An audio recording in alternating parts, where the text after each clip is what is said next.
नमस्कार. सीना नदीला आज रात्री किंवा उद्या सकाळपर्यंत महापूर येण्याची शक्यता आहे.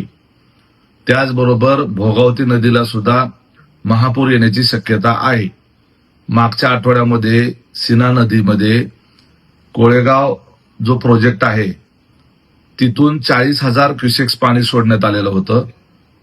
तेवढ्या पाण्यानेच आपल्याकडे फार मोठ्या प्रमाणावर शेतकऱ्यांचं आणि नदीकाठच्या लोकांचं नुकसान झालं होतं. बऱ्याच नदीकाठच्या गावांमध्ये पाणी शिरलेलं होतं.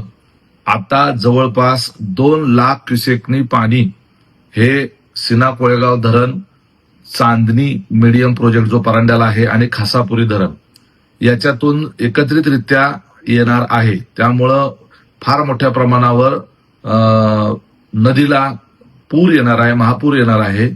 कदाचित हे पाणी नुसतं नदीकाठच्या शेतातच नव्हे तर नदीच्या जवळ असणाऱ्या गावांमध्ये, घरांमध्ये सुद्धा शिरण्याची शक्यता आहे.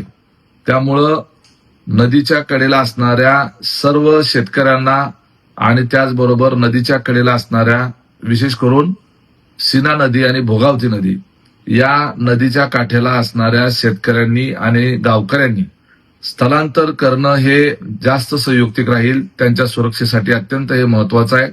लहान मुलं, महिला, आपली शेतातली जनावरं ही ताबडतोब सुरक्षित स्थळी उंचावरच्या ठिकाणी शिफ्ट करण्याची आवश्यकता आहे.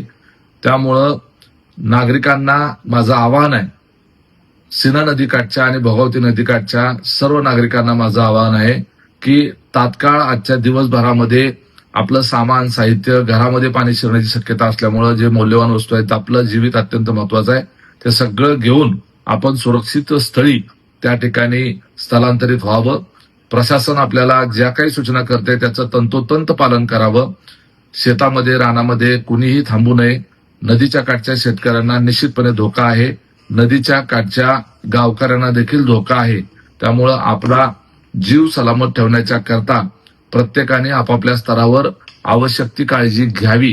प्रशासन आपल्याला मदतीसाठी निश्चितपणे तयारच असणार आहे, परंतु आपल्या जीविताच्या बरोबर कुणीही तडजोड करू नये अशी माझी आपल्या सर्व नदीकाठच्या नागरिकांना विनंती आहे.